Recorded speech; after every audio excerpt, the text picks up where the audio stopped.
Hello everyone, my name is Claus Andersen and I'm Sales Director in Willefoss. Welcome to this webinar concerning heat stress in pigs.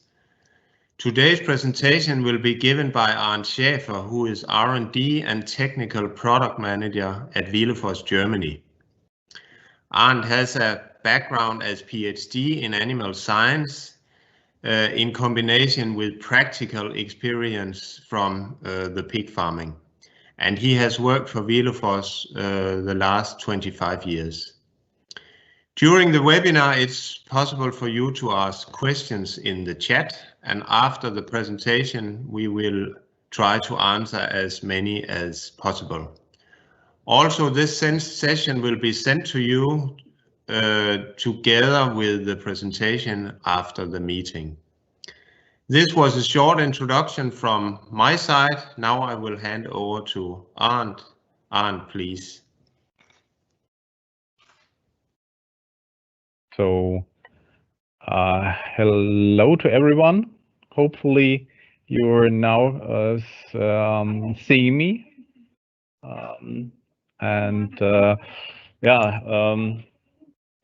Thanks for all watching today's webinar. Today we have the topic of heat stress. So now I'd like to share my presentation. Do you see the presentation actually? Will it work? Yes. Okay. Yes. Okay, so perfect. So heat stress. Today in Germany we should not talk about heat stress because we have only 10 degrees Celsius. But nevertheless, we got the experience of 2018 and 2019 that we lost a lot of sows due to heat stress. So it means that we have a dramatically economic loss by heat stress. And just to see the next slide, if it works. You see the next slide? Yes. Okay, so you'll see that once time the US, they tried to estimate the losses due to heat stress, and they see that we have about $360 million per year cause losses by heat stress. And this will not include the non-productive days for sows. And in Germany, we have the total loss of yields due to these temperatures we are not used to. This also means that we are not prepared by housing the sows also in Germany for this high temperature. High temperature, at least for Germany, is everything more than 30 degrees Celsius. But you see clearly that heat stress, it's a problem of summer, of course, because there we have a higher temperature. And what will be the background that we have these problems with heat stress in swine? First of all, physiology of pigs is not built for high temperatures because they are not able to sweat because they have a lack of these sweat glands. And they have extremely good working heat isolation by the subcutaneous fat tissue. So this heat stress, especially in summer, gets more worse when there's a combination with a high humidity. And as I already mentioned, we have a special systems of housing because we do have also winter. So that's a compromise in housing between these two weather extremes, because in Europe and in Germany we do have different temperatures. We have springtime, we have winter, we have summer, and therefore we do have these problems. Okay, and the next problem, how to get rid of heat by the pig. They're not at least able to have a good working heat release. Most of them is by panting. It's no to 70%. Means extreme high frequency of breathing. Yeah. And what will be the ideal temperature for sows? You see that the thermoneutral zone is by definition, is the temperature where there's no regulation process is needed to maintain the normal body temperature. What does it mean? We have the south, which would be 15 up to 20 degrees, and we have the suckling piglets, would be 28 to 28. And this is the first problem we in general have in the farrowing pen, because we have two different requirements of heat between the suckling piglet and the sow, and they're very close together in this farrowing pen. So nevertheless, despite the temperature outside, we have a heat stress after farrowing at all, because we have these different thermoneutral zones for the suckling piglet and the sows. And it will change and when they go to the flat egg, the weaners, we have at least a slightly similar temperature optimum for them. But if you see the slaughter pigs, 30 kilogram live weight and 110 kilogram live weight, we even have a big difference in the optimal temperature for them. And this causes even problems or even a bad influence on performance. To measure the heat stress, we do have the expression THE, temperature humidity index. And this is even the worst combination, high humidity and high temperature.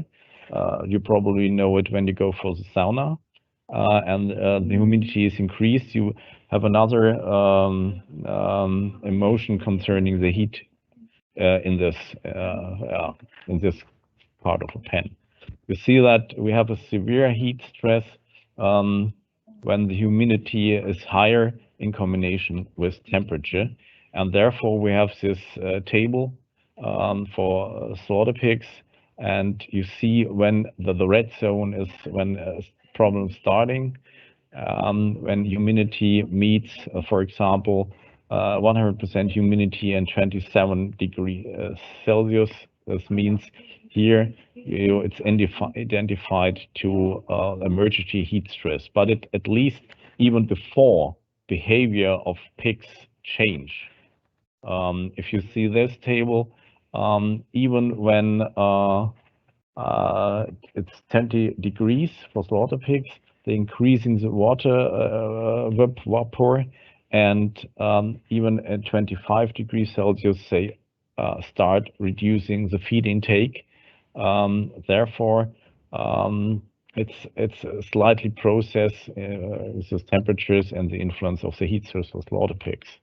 But nevertheless, feed intake, it's not the only problem we have when we face heat stress and the reduced performance. We do also have cardiovascular problems, even in extreme leads to muscle cramps and to collapse. We all know what happens when the heart of a pig is influenced by heat stress. It's nearly to total loss, as we faced 3 years ago in our stable. The oxidative stress, the imbalance, the radicals weakens the immune system. Also, I will show that some diseases are getting more important when there's additional heat stress.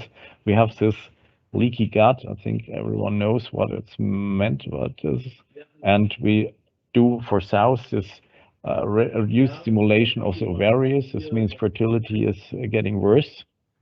And also the problems with initiate milk production on the very first days after birth. For breeding boars, it's not the main problem because we have the technical insemination. We also have the problem with semen quality, and this means also small litters. What also will be extremely dangerous in combination with heat stress. It's not only the less performance, but also it takes a special situation place in the animal. This means heat stress causes a higher amount of insulin, and not fat tissue is mobilized or reduced, but muscle tissues. As you see on this slide, if heat stress occurs, you also get rid of lean meat, of muscle, and not of fat. This means the carcass quality is also tremendously influenced by heat stress. And what about the difference in feed intake? If you see the table in the middle, the difference between 20 degrees and 29 degrees in south, it's a tremendous difference between the optimum feed intake and the reduced feed intake by heat. And we have also some data from the Netherlands. Just to look, we have a reduction by 0.6 kilograms of feed per day by heat stress, and normally this will be the amount which is needed for one suckling piglet. This means by the reduction of more than a half kilogram of feed per day, one piglet is not supported by milk. This causes a higher amount of, or needs a higher amount of milk replacers, of special pre-starters, very early pre-starters, by this reduced feed intake and reduced at least milk production. The fertility also, I already mentioned, will going down during the hot weather seasons. But nevertheless, besides this litter reduction, we see over the years that the weaning weight also is getting down. And there is a direct combination with the reduced milk production, which be 20 or 30% under heat stress circumstances. As you see on this slide, we have this change from 18 to 29 degrees Celsius. The milk production is tremendously reduced. You know that per 1 kilogram of gain for a piglet, you need 4 liters of milk. And when you lose nearly 1 or even a little bit more liter milk per day for the complete lactation period, it's a tremendous impact on the weaning weight and the also surviving of the piglets. And not even the total amount of milk, it's influenced by the feed intake and the heat stress, but also on the colostrum amount. And as you see on this one, and the immune system or immunostatus of the suckling piglets is also tremendously reduced if sows are facing heat stress. Here also additionally some more authors which looked for the EGD concentration compared to the control without heat stress.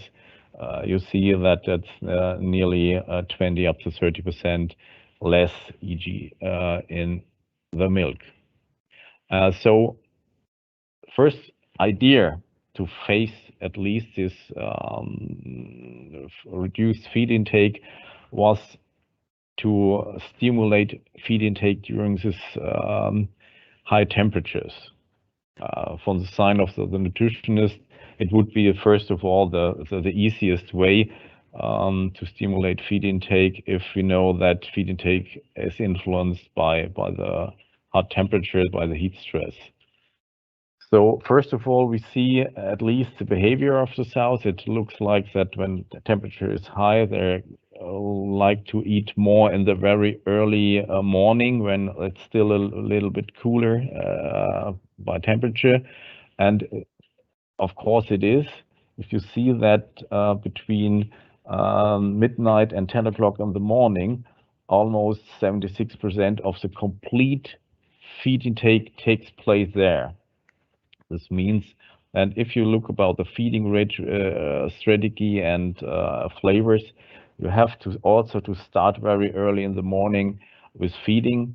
It's not a surprise that in the afternoon where temperature quite high, let's say, will not eat so much, but afterwards in the evening when it's getting colder or cooler, they also have a second pike with high amount of feed intake. But nevertheless, if you see here, there was a taste with trial with the product Apotaste, just to stimulate feed intake in the very early morning.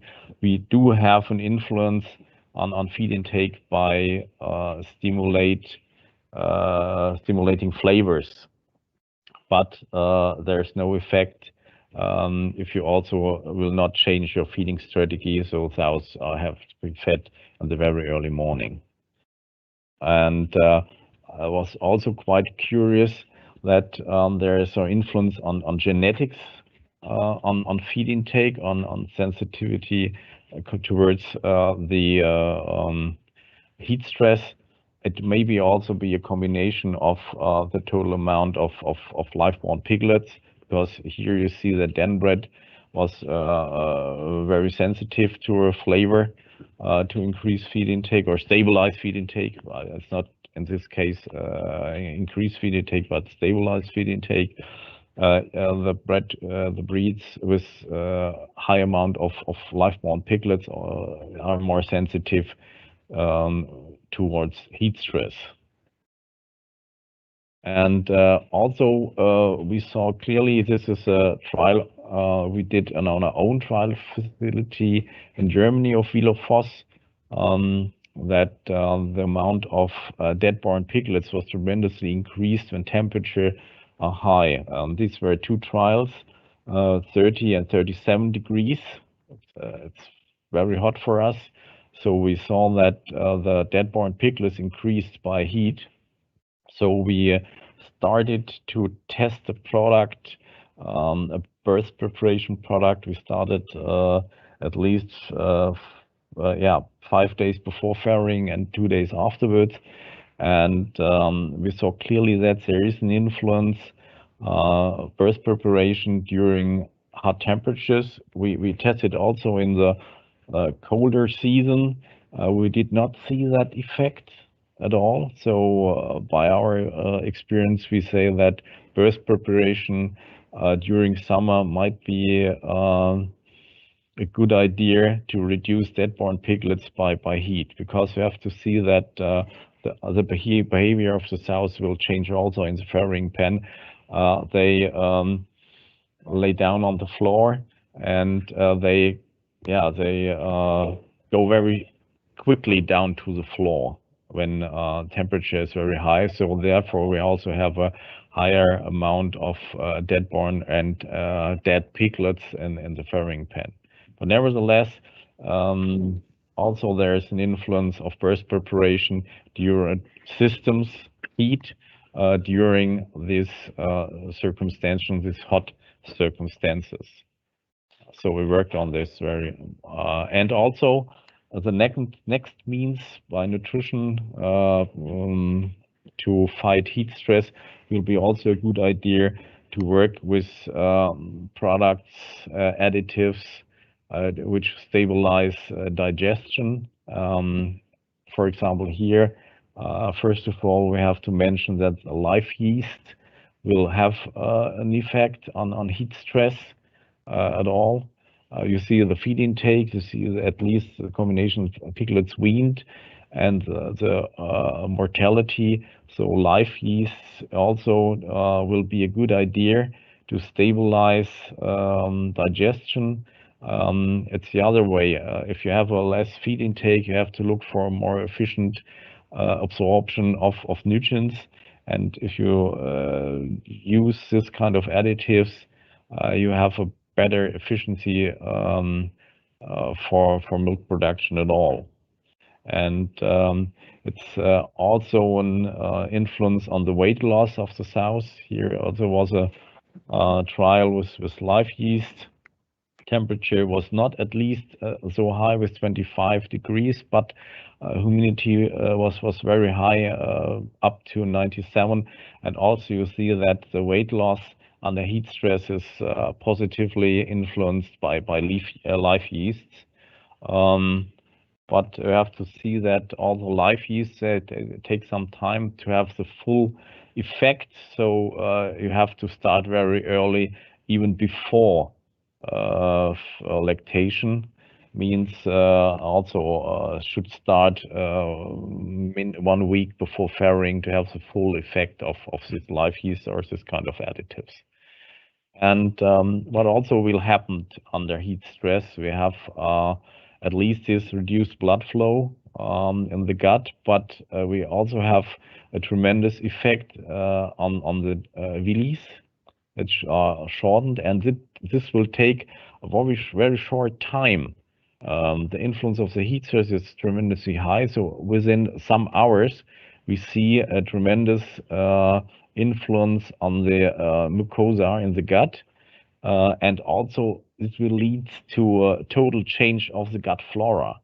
You see the morphology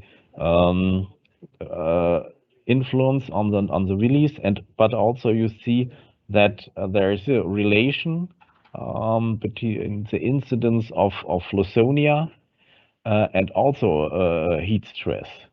Means due to this change in absorption, we also and less lactobacteria, we have a higher incidence of Lawsonia in this hot month due to this situation at all.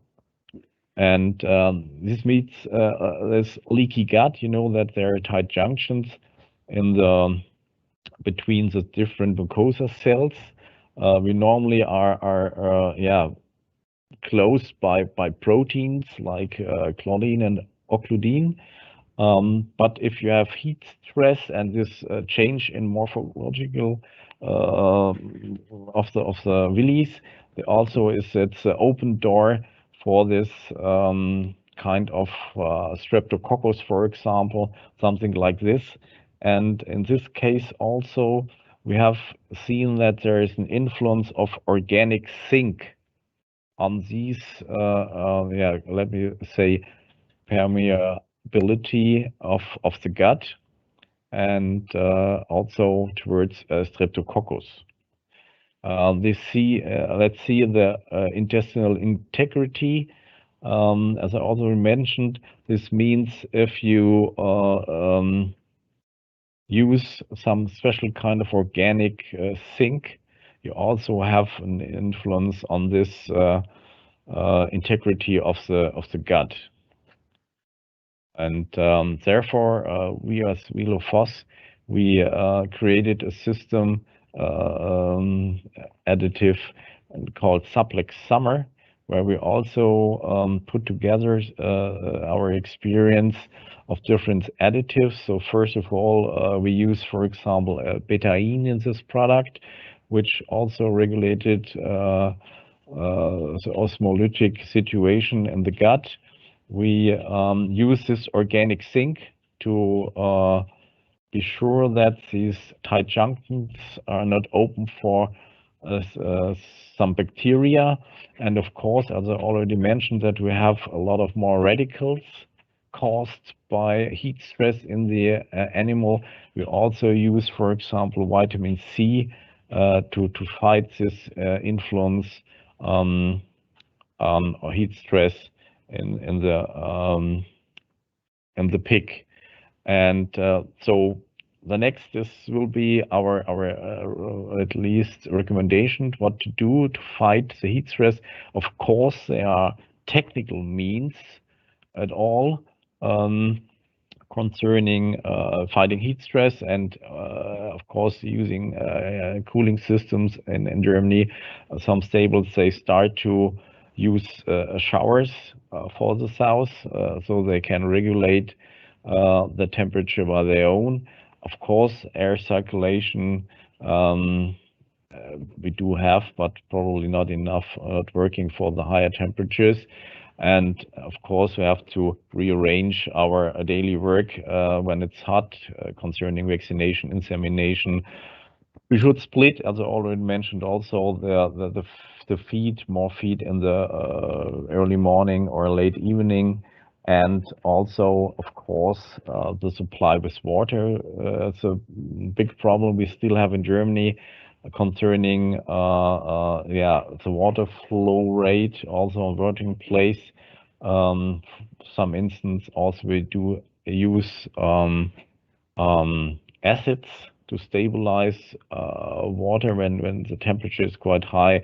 In the past, in the very past, also there were some trials to use also flavor in the water to attract the water input. But actually, it's more efficiently to use, I think, acids to stabilize water quality than using flavors. So also in general, we have to optimize feed composition when there's, of course, we have to do it around the year, but nevertheless, we have to optimize protein levels, less protein levels to make it more suitable to the situation of heat stress. And also we have to look for more easy available energy. This means also the fat content of these recipes should be reduced. We also have to see when weather is hot, also oxidation in the feed of the fat may occur and will probably cause problems concerning the stability of the feed. Of course, we have to use high collaboratively compounds and probably have to use the enzymes to have an increased nutrient efficiently. And also, as I already mentioned, the yeasts which are suitable for a better gut flora. So we did our homework concerning these influences of nutrients on heat stress. So first of all, a vitamin combination to increase vitality, the immune response, and the anti-oxidative effect. We have this burst preparation and stimulation of feed intake. We have the simplex summer to improve the absorption and to reduce the leaky gut problem. And of course, we have some hygiene products also to make it more easy for the pigs to fight with their environment, and also these acids. But to see what will be the cost of that, and of course the costs are tremendously low concerning the loss of pigs and the less carcass quality and the less piglets we probably will have. So you see that we have at least only 0.3 euros per pig if you use a vitamin combination. 3 euros have a burst preparation.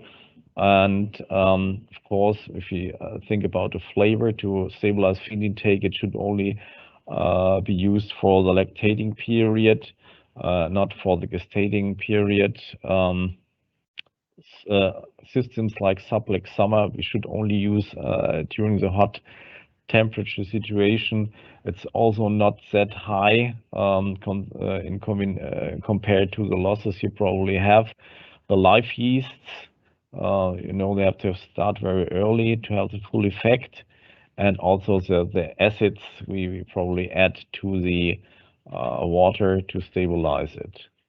So it was a very brief and shortly overview what the problem is with heat stress, what it will lead to, the reduced feed intakes, the reduced quality of piglets, the carcass quality, which we seriously influenced by the heat stress.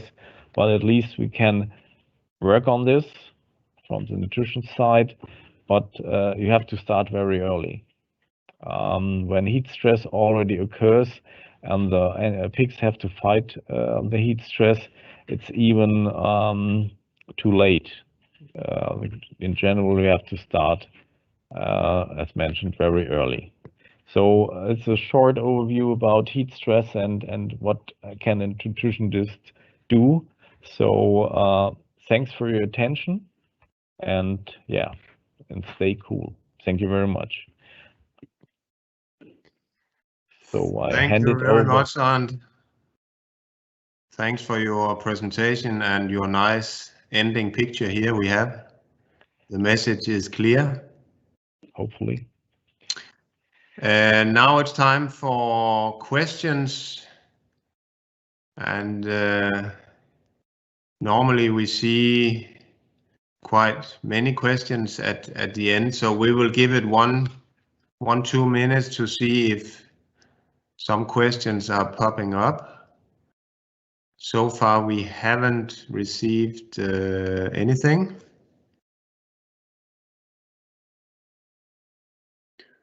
But in the meantime, I can say that we all from Vilefors hope that this webinar has given you some more insight into this very important topic. And as you probably know, we have been run quite many seminars the last time, and we will also do that in 2 weeks again, where we will look more deep into the challenges regarding the price setting for cattle feed right now, how to reduce and how to reduce the feed cost anyhow or nevertheless. It will take place the 3rd of June at same time as today.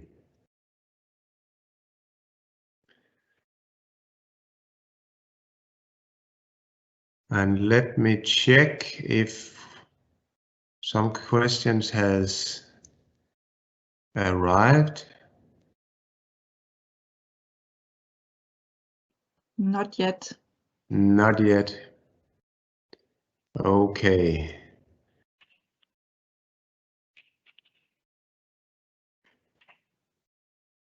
We are ahead the time schedule, so we can give it, I think, 2 minutes more. It's a shame if some of you have a question that we close down too early, so we give it 1 minute more.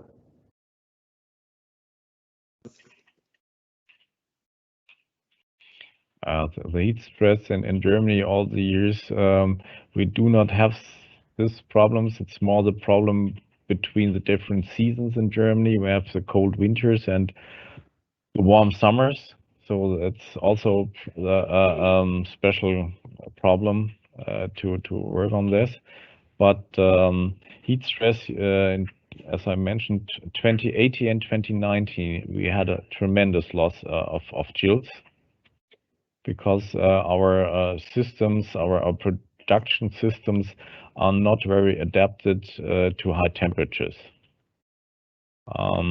It's a problem we more face the last 4 years.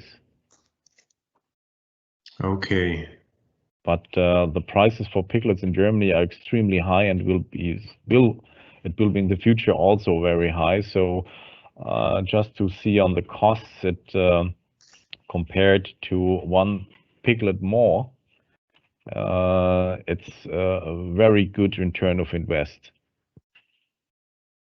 to take care for heat stress influence. Yeah.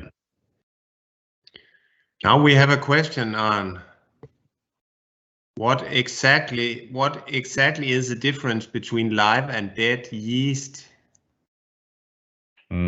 It's due to the production. We have to see that the live yeast is able to bind also toxins and some bacteria, so it's a more active form to work on. And dead yeast, they do not have more. The activity of these products is totally different.